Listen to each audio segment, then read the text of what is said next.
Arro, pessoal, boa tarde. Aqui é o Amir, trazendo mais uma reflexão de hoje através da live. Bom, enquanto a galera vai chegando, eu vou dar um recadinho aí, um recadinho de sempre.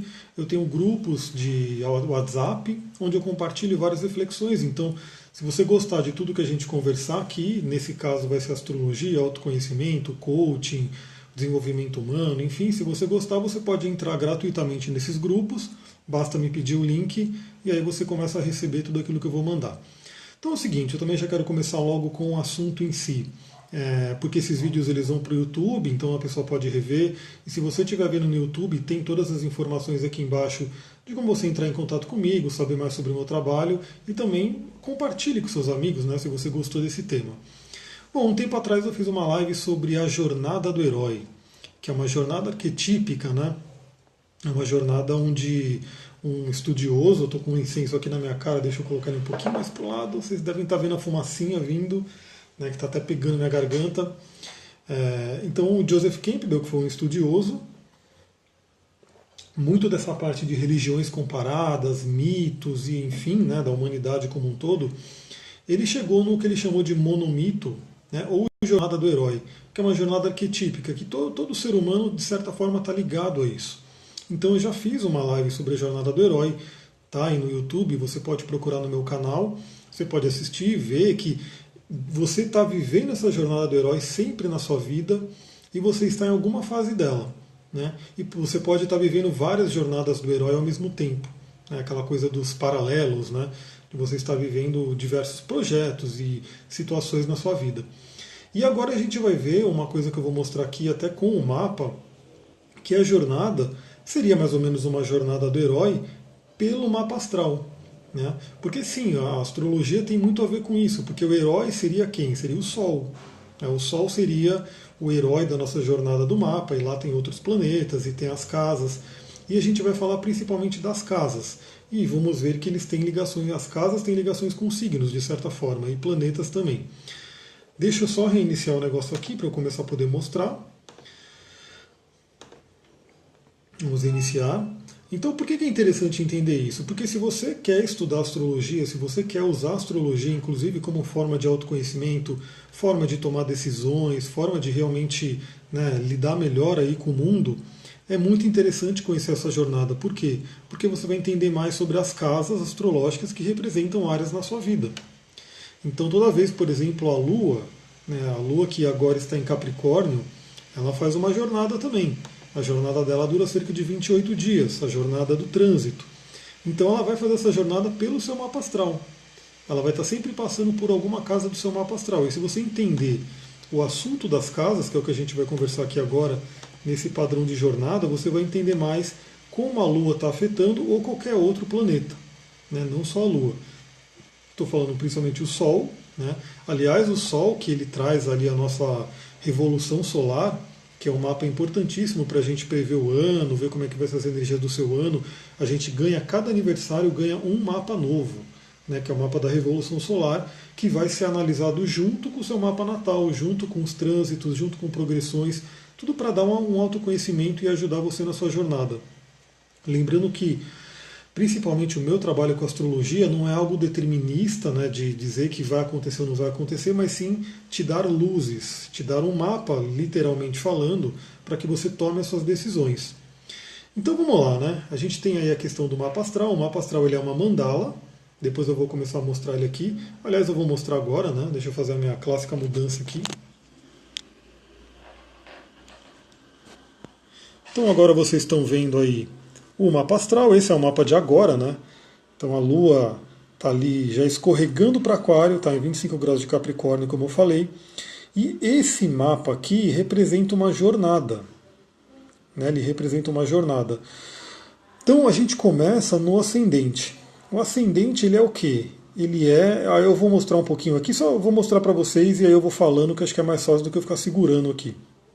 Então a gente tem aqui casa 1, casa 2, casa 3, casa 4, casa 5, casa 6, casa 7, casa 8, casa 9, casa 10, casa 11 e casa 12. Casa 12 finalizaria a jornada, mas que vai renascer aqui na casa 1. Então esse é um ciclo que a gente percorre desde o nosso nascimento. A gente tem esse ciclo de casas. Então agora eu vou voltar aqui para mim.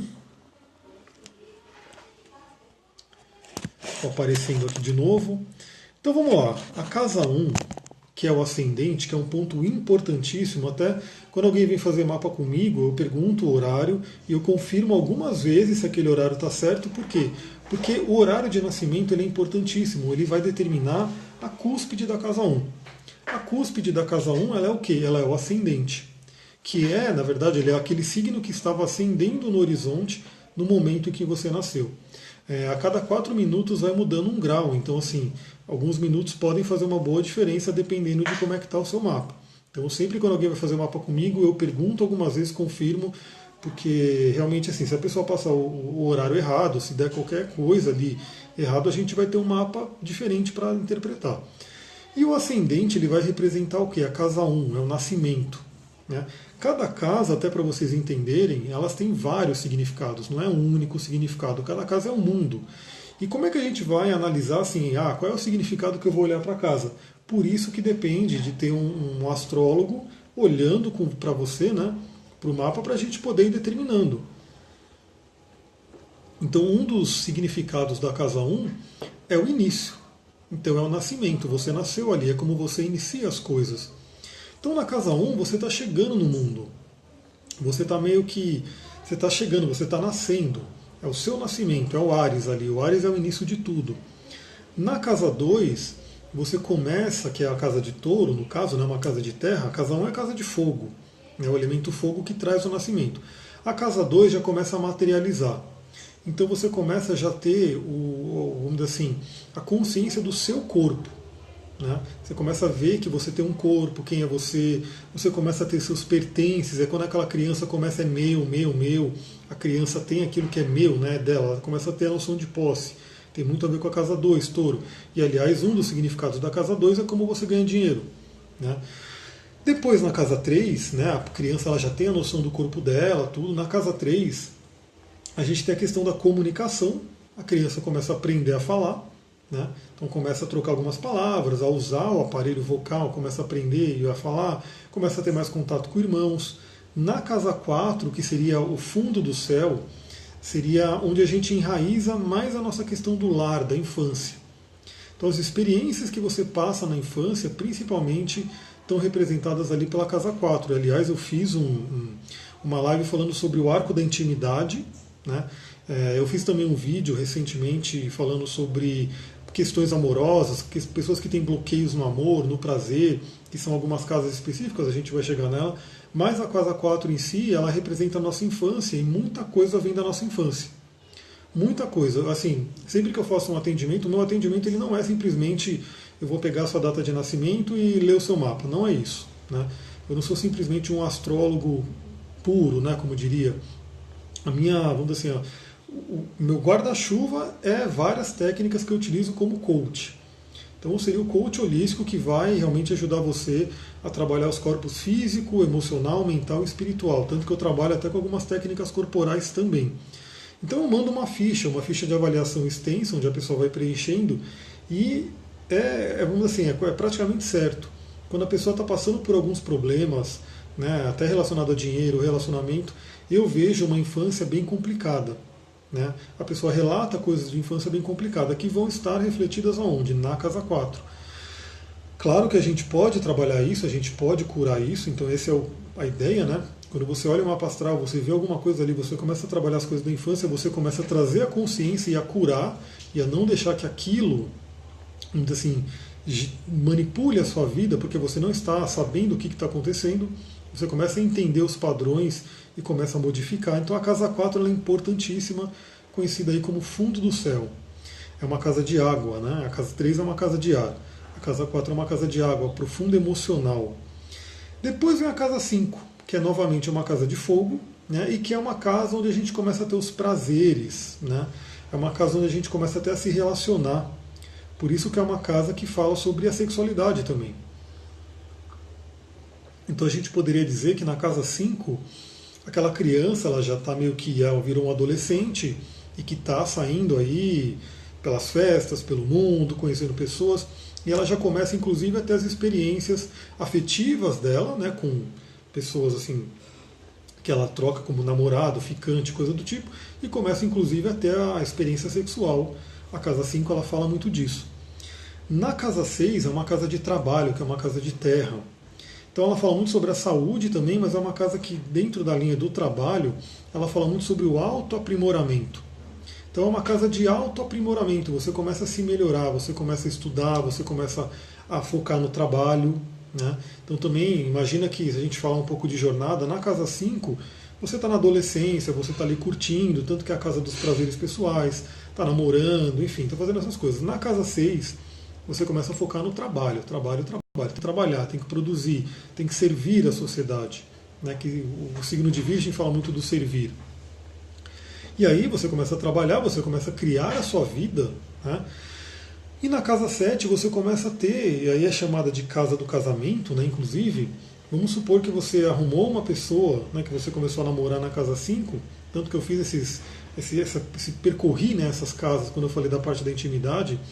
Então você da casa 5 você conheceu alguém, começou a namorar, e aí você na casa 7 você firma um compromisso com aquela pessoa, que é a casa 7. Então você pode casar, você pode inclusive ter uma sociedade. A casa 7 ela vai representar o quê? Como você começa a lidar com o outro. Então olha que interessante, a gente pega no mapa, né? A casa 1, que é o ascendente, que é o eu, é você pensando em você preocupado com você. Quando a gente vai para a casa 7, a gente começa a se preocupar com o outro. Então, em termos de signo, a gente tem o signo de Áries na casa 1 e o signo de Libra na casa 7. Áries, a gente sabe que ele tem uma energia mais do eu, né, que inclusive o lado negativo, né, o lado sombra, seria o egoísmo, né, ele quer só para ele não pensa no outro, ele sai fazendo as coisas. Isso é um Áries puro, né, energia pura de Áries, de uma forma negativa. Até lembrando, galera, uma coisa que vale a pena falar, depois a gente vai ter o coaching astrológico, né, vai ter o coaching xamânico antes, mas depois o coaching astrológico, onde eu vou falando bastante sobre isso. Mas ninguém é o signo puro. Né? Então, quando a gente fala, Áries é assim, assim, assim, aquela pessoa não é puramente aquilo. Né? Imagina, a pessoa pode ser uma Ariana, que tem uma energia mais do eu, né? Só que ela tem um ascendente em Libra, que aí eu vou falar de Libra agora. Então, enquanto o Áries está na casa 1, é o eu, Libra está na casa 7, que é o outro. Né? Então, assim, é quando você começa dentro da jornada, estamos falando da jornada aí mesmo, quando você começa a se preocupar com o outro, quando você começa a entender que não é só você no mundo, que você tem que ceder, né, que você tem outras pessoas, que você tem que, vamos dizer assim, entrar em harmonia, até porque o signo de Libra, que está ali associado à casa 7, é um signo de harmonia, de equilíbrio. Então você começa a entender que não é só eu, você começa a entender que existe o outro que vai formar um nós. Né? Então a casa 7 ela traz muito isso. Claro que isso não é fácil, né? A gente sabe que relacionamentos, inclusive isso vem, né, nos meus atendimentos eu percebo muito, relacionamento é um tema realmente muito, que pega muitas pessoas, né, que tem aí dificuldades, problemas e, enfim, bloqueios na área de relacionamento. Então o relacionamento ele pode te trazer o céu ou o paraíso, quer dizer, o céu ou o inferno, o paraíso ou o inferno. Por quê? Porque pode ser tudo de bom ou tudo de ruim. Então, assim, tudo de ruim no que eu falo não é que o relacionamento em si é ruim, é que ele pode trazer um sofrimento, sim. Quantas pessoas não sofrem aí pelo relacionamento, né? Infelizmente. Mas a gente entende até que esse sofrimento ele acaba fazendo parte da jornada.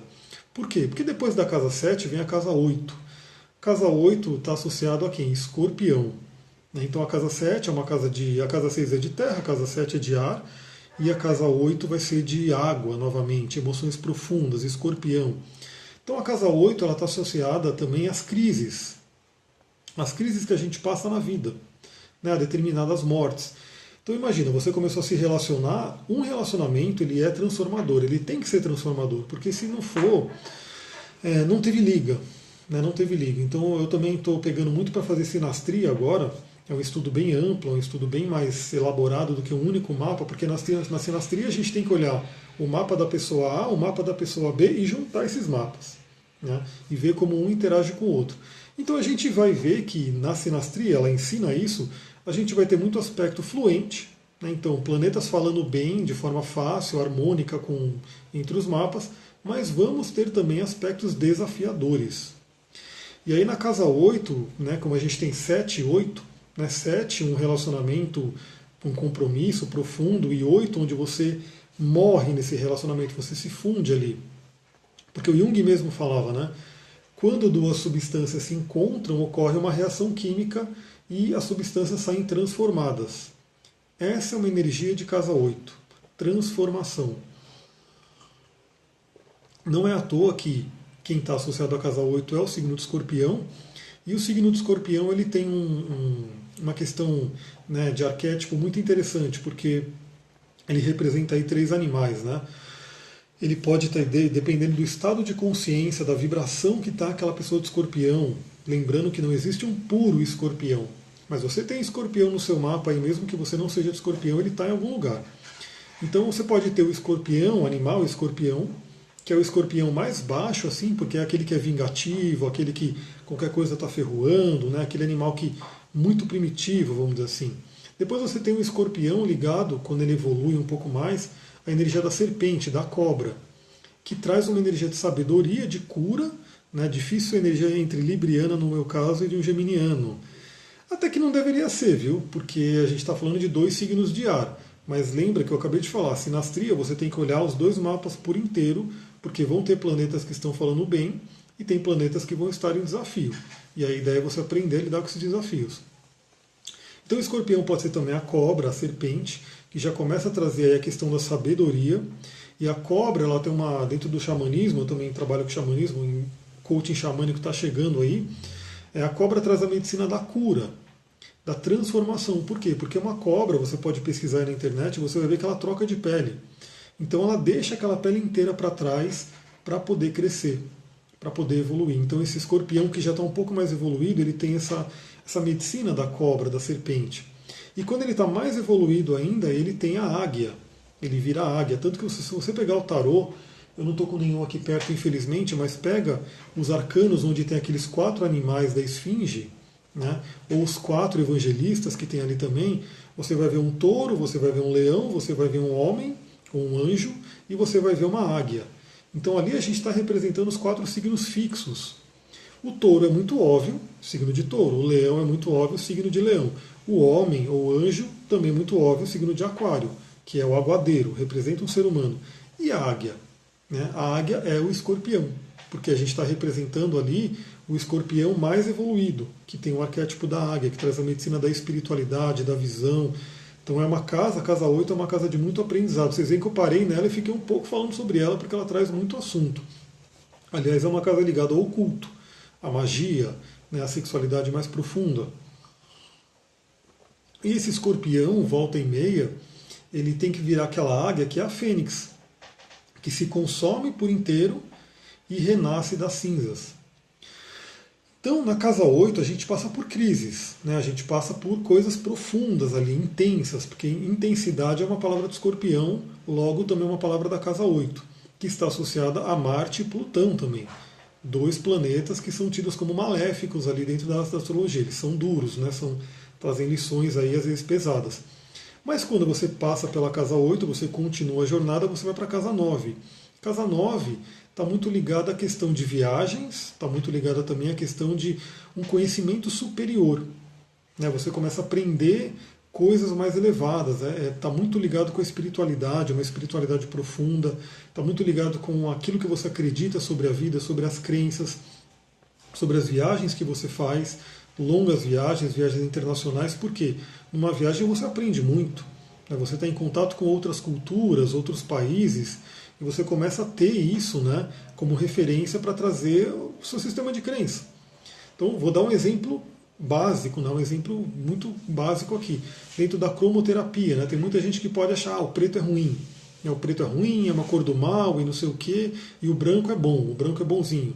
Aí você chega no Oriente o preto é uma cor de extrema sabedoria, não é à toa que a gente tem nas artes marciais a faixa preta. Né? Então imagina, você treina anos e anos e anos numa arte marcial e você ganha uma faixa preta. Quer dizer que é ruim? Não. Né? Você foi para uma outra cultura e você viu que existe uma visão diferente das coisas. Então a casa 9, que tem a ver com Sagitário, que tem a ver com Júpiter, ela nos traz a visão ampla. Uma visão mais ampla. Então você começa a sair um pouco do micro, né? De olhar só aquilo que está à sua volta. Na verdade, você na casa 8, lembra do arquétipo do escorpião, pegou uma carona na águia, você começa a subir e você começa a ver o amplo ali. Então você começa a ver que existem várias opções, você começa a enxergar o mundo dentro da PNL, que eu também trabalho com a PNL, Programação Neurolinguística. A gente poderia falar que você está ampliando o seu mapa, e não é o mapa astral, né? É o mapa da PNL que representa os seus filtros de como você vê o mundo. Então na casa 9 você amplia isso. Na casa 10, que é o meio do céu, é o topo da montanha. Então você passou por toda essa jornada, você nasceu, você teve consciência do corpo, das suas posses, você começou a aprender a se comunicar, começou a ter conhecimento, teve suas experiências fortes ali com a família, teve a raiz que te criou ali. Por isso que eu falo que a casa 4 é tão importante, vocês vão ver que ela é a base para a casa 10, o meio do céu. Né? E aí se a gente fala, eu também trabalho com a terapia tântrica, a gente fala muito sobre Kundalini, né, que é aquela serpente ígnea que fica na base da coluna. Olá, Sara, boa noite, boa tarde, né? Eu achando que é boa noite, não é boa tarde. É uma energia que fica na base da nossa coluna e a meta é que ela suba e, né, atinge o nosso coronário. Então aqui a gente tem o fundo do céu, casa 4, é a base de Kundalini. E aqui o meio do céu é quando o Kundalini subiu e alcançou o topo. Então o meio do céu ele vai estar muito ligado com aquilo que você traz para o mundo, né? Você realizou, você alcançou os seus objetivos, é uma casa de terra também, né? A casa 8 é uma casa de água e a casa 9 é uma casa de fogo. A casa 10 é uma casa de terra, então assim, você materializou os seus sonhos, você atingiu aquilo que você queria. E aí você está no topo, você está no alto. Por você ter chegado no alto, né, da sua jornada, tem aí um pouco a ver com a jornada do herói mesmo, aquele monomito, aquela jornada arquetípica, porque você atingiu, você conseguiu o elixir, né, o elixir que você ia buscar. E aí na casa 11, que é uma casa de ar, você começa a compartilhar todo esse conhecimento, toda a sua sabedoria com a comunidade. Por isso que é a casa dos amigos, por isso que é a casa das ONGs. E você começa também a sonhar mais, né? Você começa a fazer outros planos. Por quê? Imagina que tudo é cíclico, né? Então você chegou ali no meio do céu, você chegou num topo, atingiu uns objetivos. Quais são os outros objetivos, os outros sonhos que você tem? E aí você chega na casa 12, que é a casa de peixes, que é uma casa de água, águas profundas, e você, vamos dizer assim, sintetiza todas as outras casas. Por isso que peixes, ele é um signo que representa muito isso, né? Ele representa a síntese de todos os outros signos. Você tem uma junção de cada um dos signos, chegou em peixes, você tem um pedacinho de cada um deles. E a casa 12 ela vai representar isso. Então a casa 12 é a casa do inconsciente, é a casa onde você se sente fundido com o universo. Você entende o verdadeiro sentido do amor universal, de que somos todos um e tudo isso. Por isso que a casa 12 é a mais difícil aí, né, a mais complicada no mapa astral, porque o ser humano ele ainda não está preparado para isso, né? Então, olá Fábio, boa tarde. O ser humano ele não está preparado para isso. A gente fala, eu também trabalho com a Kabbalah, né, gosto muito dessa linha de conhecimento. E Kabbalah significa receber, né? Você receber aquela luz, você receber aquele conhecimento. E existe uma questão, né, um dito na Kabbalah que fala sobre os vasos trincados. O que seriam os vasos trincados? Seria, por exemplo, aquela pessoa que não está preparada para tanta luz, sempre amei integrar astrologia e viagens, assuntos são fascinantes. Maravilha! Tem tudo a ver. A astrologia realmente ela traz muito. Você pode estudar a sua vida pela astrologia, você pode planejar a sua vida com o auxílio da astrologia. Né? Depois eu vou trazendo mais coisas, falando sobre as evoluções, os trânsitos e assim por diante, né? Porque é bem interessante. As progressões, né, são muito legais. Então, assim, você.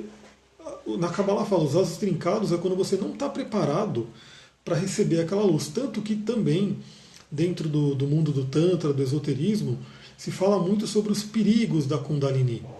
Né? O que seriam esses perigos da Kundalini, que é muito falado aí, não pode mexer com Kundalini, é muito perigoso, né, essa energia, tudo. Por quê? Porque realmente, né, se você desperta a Kundalini de uma forma onde você não está preparado para receber aquele influxo de energia, pode dar problema sim. E existem relatos, né, de pessoas que ficam forçando ali a subida de Kundalini, ela não está preparada e realmente a pessoa fica meio louca, né? Porque em tese Kundalini, que é uma serpente ígnea, sairia queimando tudo e a pessoa ficaria biruta, ela ficaria meio louca, 13, enfim, realmente surtada por ter despertado uma energia tão forte sem estar preparada. Por isso que o trabalho do Tantra, o trabalho do Yoga, ele vem muito nesse sentido de ir preparando a pessoa, né, para ter vamos dizer assim, esse despertar. Tanto que dentro do Tantra da sabedoria, né, que a gente tem nós, chamado Granthis, né, que estão ali, são 3 nós, que vão impedindo a subida de Kundalini de forma brusca. Então você tem que ir trabalhando esses nós para permitir que ela suba. Então não é uma coisa de um dia para a noite, de uma hora para outra, você tem que fazer um trabalho. Esse trabalho aqui, né, do mapa astral. E a casa 12, ela seria isso, seria, por exemplo, para quem conhece a ayahuasca, né, a medicina da ayahuasca, que vem muito dentro do xamanismo, são plantas de poder, você tem ali um vislumbre do que é isso. Todo mundo que toma ayahuasca, praticamente você vê trazendo um relato de como foi incrível, de como foi, né, ela se sentiu integrada com o universo, se sentiu ali no oceano, interconectada com tudo, somos todos um e assim por diante, porque isso é a experiência da casa 12. Só que, como eu falei, como o ser humano não está tão preparado hoje para isso, a casa 12 costuma ser uma casa de dificuldade. Uma aula de Kundalini Yoga amei. Realmente, Kundalini Yoga é maravilhoso. Né? Todas as linhas de yoga em si, né? Mas eu gosto muito principalmente dos mantras da Kundalini Yoga, então os mantras lindos. Então chegou na casa 12, e aí seria o fim, colocando aqui entre aspas, porque você se desintegrou no universo. Só que aí a gente volta para a nossa jornada, né? Porque você vai voltar, você vai ter um renascimento na casa 1 e vai começar de novo, casa 2, casa 3, casa 4, casa 5, assim por diante. O que isso quer dizer? Isso quer dizer que a gente vai passando por essas casas até que a gente possa se iluminar. Né? Então, Kundalini, a questão da Kundalini, pode pesquisar. Você vai ver muitas pessoas dentro de ordens esotéricas, né? Inclusive eu já participei de uma, e o cara, não, Tantra não, porque é perigoso e não sei o quê. Mas ele estava falando mais ou menos nesse sentido, porque se você começa a mexer com uma energia tão forte, sem estar preparada para lidar com ela, é complicado. Né? É que nem, por exemplo, o cristal obsidiana, quem está aí no curso de cristais sabe, eu já falei sobre ela, mas você está ali mexendo com obsidiana, que é uma pedra realmente de uma energia muito forte, e você não está preparado ali para o que vai vir. Né? Então o ideal realmente é você ter a consciência do que pode acontecer. Então, voltando aqui ao mapa, a gente dá essas voltas no mapa astral e a gente vai aprendendo a andar com cada casa. Então, por exemplo, aí eu vou falar um pouquinho das outras técnicas da astrologia. Tem uma técnica chamada progressão secundária, ou progressão lunar, que é da Lua. Então, a sua Lua, a cada 28 anos, ela dá uma volta no mapa inteiro. Então, assim, você nasceu, a Lua está num ponto, por exemplo, eu tenho Lua em Câncer, a Lua está lá em Câncer, e a cada 28 anos ela deu uma volta inteira em todas as casas do mapa. Ou seja, eu tenho a Lua na casa 4. Algo muito forte para mim. Mas no momento atual, a minha lua progredida está passando na casa 8. Então eu estou absorvendo os ensinamentos daquela casa 8. Se eu viver muito, eu vou passar 3 vezes por cada casa, ou até 4, né? Dependendo de quanto eu viver. Se for mais de 100 e poucos anos. Então observa que só pela progressão lunar a gente vai passando por todas as casas. As revoluções solares também. Cada revolução o Sol vai caindo numa casa específica. Então, por exemplo, a minha revolução de agora, o Sol caiu na casa 6.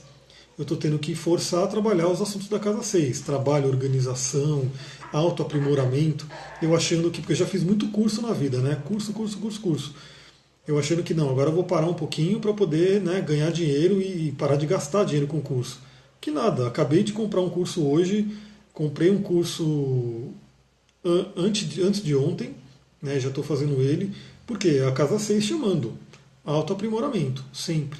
Sempre. Por quê? Porque na verdade esses cursos eles vão aprimorando o meu atendimento e vão fazendo eu evoluir. Então, assim, é o assunto de casa 6 que está muito forte para mim agora. A gente tem também a progressão simbólica direta, né, onde o seu Sol ele vai andando 1 grau por ano. Então, seu Sol está numa casa, o meu Sol nasceu na casa 12. Né, eu tenho ali a energia da casa 12 de nascimento. Mas agora, né, o meu Sol está entrando na casa 1. Então eu vou ficar cerca de 30 anos, mais ou menos, vivendo uma energia de casa 1. E depois, nos próximos 30 anos, eu vou ficar vivendo uma energia de casa 2. E depois, mais 30 anos de casa 4, de casa 3. Né? Eu, pelos meus cálculos, né, eu imagino que eu vou chegar, pelo menos eu vou chegar no comecinho da casa 3. Eu imagino isso. que é onde o Mossol, eu já vou estar lá com 90 e poucos anos, eu acho, e eu vou estar no começo da casa 13. Então também, dentro da progressão simbólica direta, a gente vive de 3 a 4 casas, ou duas, né, se a pessoa viver pouco, né, dependendo do grau também que ela está, a gente vai vivendo essas experiências aqui. Então cada casa tem um significado. Essa é uma jornada, e a gente poderia fazer também uma jornada pelos signos, que vai ter uma energia similar da casa. Áries é a autoafirmação, né? O touro é você ter persistência, manter. O gêmeos é se comunicar, é ter curiosidade. O câncer é você nutrir, é você cuidar.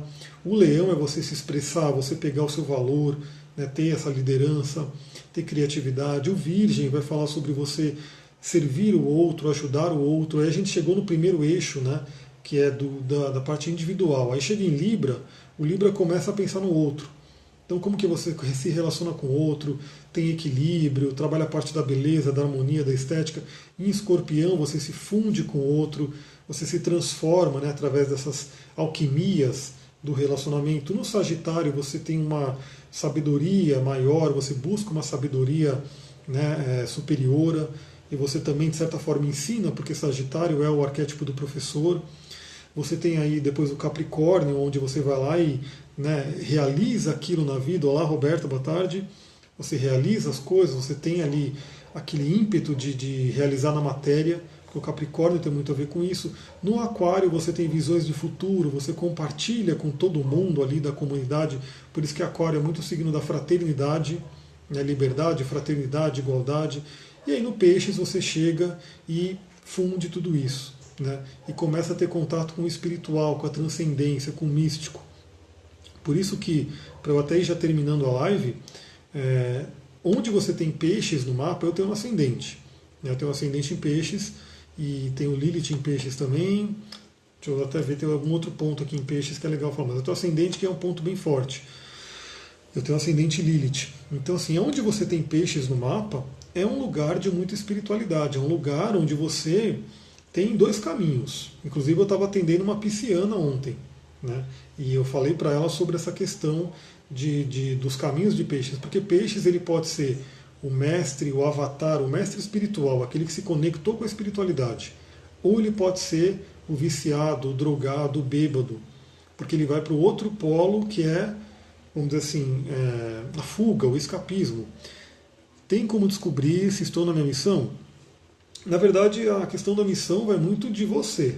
É você que vai sentir se você está na missão. O mapa, quando eu faço o mapa, ele dá. Eu busco trazer muito isso, né? Ó, o seu mapa aponta para esses caminhos.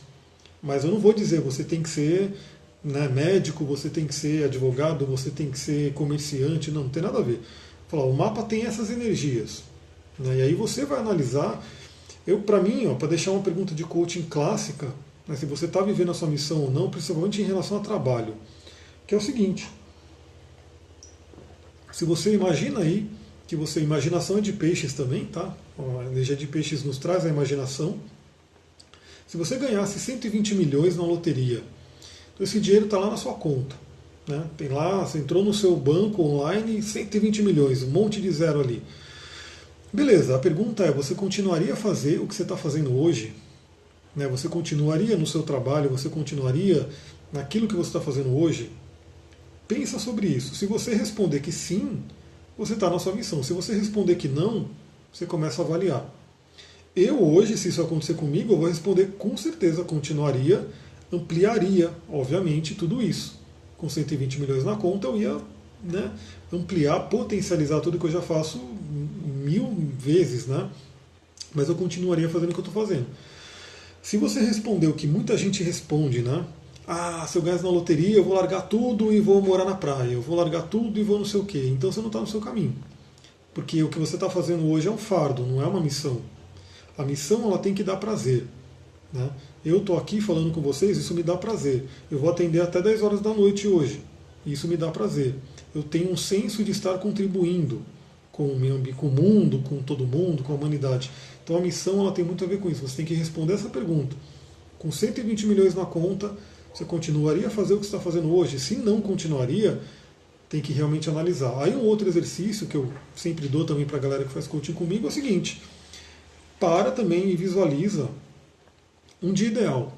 Né? Porque até acho que é o Bob Dylan, se não me engano, que tem uma frase bem interessante, que ele fala que o homem é um sucesso quando ele acorda de manhã e vai dormir à noite, e nesse meio tempo ele fez aquilo que ele mais ama, ele fez aquilo que ele queria. Né? Então também pega e visualiza o que seria um dia ideal para você. Visualiza você acordando, que horas que você acordaria, o que você faria ao acordar, como é que seria a sua manhã, como é que seria a sua tarde, como é que seria a sua noite, como é que seria dormir, o que você fez nesse meio tempo. Coloca isso, visualiza isso, o que seria um dia ideal. Eu, anos atrás, porque qualquer dia eu posso fazer uma live só falando da minha transição, né, que eu trabalhava, eu tinha uma empresa de TI, só para vocês terem uma ideia. Era uma empresa de tecnologia. Então, assim, eu naquela época eu fiz nessa minha visualização. E hoje, acreditem ou não, eu estou vivendo aquilo que eu visualizei. Né? Que é, eu acordo, eu faço vou passear com o cachorro, faço meus exercícios, faço minha meditação, trabalho, faço meus atendimentos, crio conteúdo, eu faço o meu horário, eu vou marcando os atendimentos conforme vai abrindo a agenda, não tenho nenhum chefe mandando na minha cabeça, tanto por isso que eu sou careca, pela linguagem do corpo, eu não gosto de ter alguém mandando em cima de mim, então assim, não sou funcionário de ninguém. Então assim, eu planejei isso, eu visualizei isso e eu estou vivendo isso. Né? Então assim, pega essas duas perguntas, né? Olha que interessante, a gente começou falando da jornada, do mapa astral e estamos terminando falando com missão, mas porque tem a ver realmente. Porque dentro do mapa astral você vai olhar onde você tem uma concentração planetária, é um ponto forte de missão. No meu caso, eu tenho 3 planetas no meio do céu. Eu tenho muito essa questão de trazer para a comunidade, de trazer espiritualidade, por exemplo. Eu tenho nada menos que Urano, Júpiter e Netuno no meio do céu, em Sagitário, ensinar a espiritualidade, trazer essa energia, né, para todo mundo conhecer. Sou careca, também não sabia disso. Começa a observar. Né, começa a observar como que você lida com a autoridade, né, se você gosta que mandem em você e assim por diante. Eu, como aquariano, até é uma coisa meio arquetípica, né, tipo aquário, quando alguém manda aquário fazer uma coisa, aquário faz outra, porque ele não quer realmente fazer o que o outro mandou. Obrigado por mais conhecimento. Acabei de descobrir que o que faço hoje não é minha missão. Então, e aí o que acontece quando a gente descobre que não é a missão? Tranquilo, você teve a consciência e você fala, beleza, o que eu vou fazer para mudar isso? Até para eu ir encaminhando para o final, porque daqui a pouco o Instagram vai me cortar mesmo, eu estava realmente falando um pouquinho da minha história mesmo, né? Eu tinha uma empresa, era uma empresa que financeiramente estava muito bem, eu viajava para os Estados Unidos, eu atendia grandes empresas, né? Pela sociedade eu era um sucesso. Né? Tipo, tinha clientes como Embraer, como Banco Santander, como, enfim, várias empresas grandes que contratavam a minha empresa para fazer serviço, para vender e assim por diante. Só que eu não estava feliz, eu estava realmente muito triste, incomodado, não tinha gosto de estar indo lá trabalhar, começou a somatizar doenças, eu estava com dor até aqui no esôfago, de tanto ficava queimando o meu estômago, e eu tenho lua em câncer, então o estômago é um ponto sensível, né? Então eu passava por isso e aí eu realmente estava querendo largar tudo. Olá, Lauren, boa tarde. Eu estava querendo largar tudo, só que aí eu passei por um processo de coaching na época. Né? O coach ele foi contratado para a empresa, a gente contratou como coach empresarial, aí eu contratei para mim como coach pessoal, comecei a fazer um trabalho, descobri que não estava na minha missão realmente, porque eu somei tudo isso com o meu mapa astral, com todos os outros estudos que eu já fazia, e o coach veio como um Saturno e falou, realmente, não é isso. E me deu uma visão de futuro, então o que eu iria fazer? Então o ponto agora, para quem não está vivendo a missão, você tem que fazer essas reflexões. Se essa não é a minha missão, qual é? Né? Qual é o caminho que eu tenho que seguir? Começa a refletir sobre isso, começa a buscar autoconhecimento, começa a responder essas perguntas, o que te dá prazer, o que você faria de graça? Essa é uma outra pergunta muito interessante. O que você faria de graça? Né? Se você não precisar de dinheiro, o que você faria de graça? E até para vocês saberem, tem uma rede chamada Believe, e eu fiz muito atendimento de graça lá, muito. No começo, quando eu virei coach, eu estava eu fiquei rico de time money. Né? Hoje eu não consigo mais, eu não tenho tempo de fazer mais atendimento de graça lá no Believe, mas eu fiz muito. E tranquilamente, por quê? Porque é uma coisa que eu amo. Né? Então eu poderia fazer isso de graça, eu não posso fazer, obviamente, porque a gente está num plano material que depende do dinheiro. Como, né, eu acabei de comprar um curso e esse curso eu tenho que pagar. Né? Não adianta eu falar, me dá o curso, Mani Padme Hum. Não, você tem que dar um dinheiro para você receber o curso, que é um conhecimento. O outro curso também. Quero fazer o curso, o cara manda a conta, deposita aqui que eu te libero o curso. Então assim, a gente está num mundo que tem que ter essa troca do dinheiro. Que enfim, é o jogo de hoje. Isso eu acredito que vai mudando, né, gradualmente para a gente ter outras formas de troca, mas hoje é assim. Mas se eu não precisasse realmente, se fosse tudo troca, eu faria o que eu estou fazendo hoje de graça. Então a pergunta que você pode fazer é: o que você faria de graça? Se não precisasse cobrar, o que você faria de aula? A Lauren faria as consultas dela de graça. É um ótimo sinal. Não significa que você tem que fazer de graça, porque, como eu falei, a gente está num mundo onde a gente tem que ter essa troca financeira, mas se você faria de graça, você vai estar fazendo por amor e não pelo dinheiro. Uma coisa bem diferente. Claro que hoje você tem que fazer por dinheiro também, mas que quando você faz alguma coisa só pelo dinheiro, uma hora aquilo vai encher o saco, uma hora aquilo vai desgastar. Você fala, não aguento mais. Como eu estava trabalhando na minha empresa, era por dinheiro. Né? Então, assim, eu ganhava dinheiro, maravilha, estava botando dinheiro na conta. Mas eu não tinha prazer nenhum em fazer aquilo. Óbvio que eu não ia fazer de graça. Né? Lá e fazer um projeto para uma empresa de graça, eu não faria. Então você faria essas consultas de graça, você está num ótimo, né, sinal, por quê? Porque você está fazendo por amor e você recebe, né, o dinheiro como consequência. Então, galera, aí outro ponto que eu até falei ontem no atendimento, vamos supor que você descubra que você não está na sua missão e você começa a ver, não, minha missão é para lá. Não tenha um desespero de jogar tudo para o ar e falar, vou mudar para aquele outro lado. Porque isso pode ser meio complicado. Então, assim, eu tive essa vontade, né? Eu estava tão estressado, mas tão estressado que uma vez eu lembro que eu falei para o meu coach, eu falei, eu vou passar o meu nome, né, minhas cotas para os meus ex-sócios e vou lá para São Tomé. Tipo, ó, galera, fica com tudo aí, eu vou para São Tomé, dane-se tudo.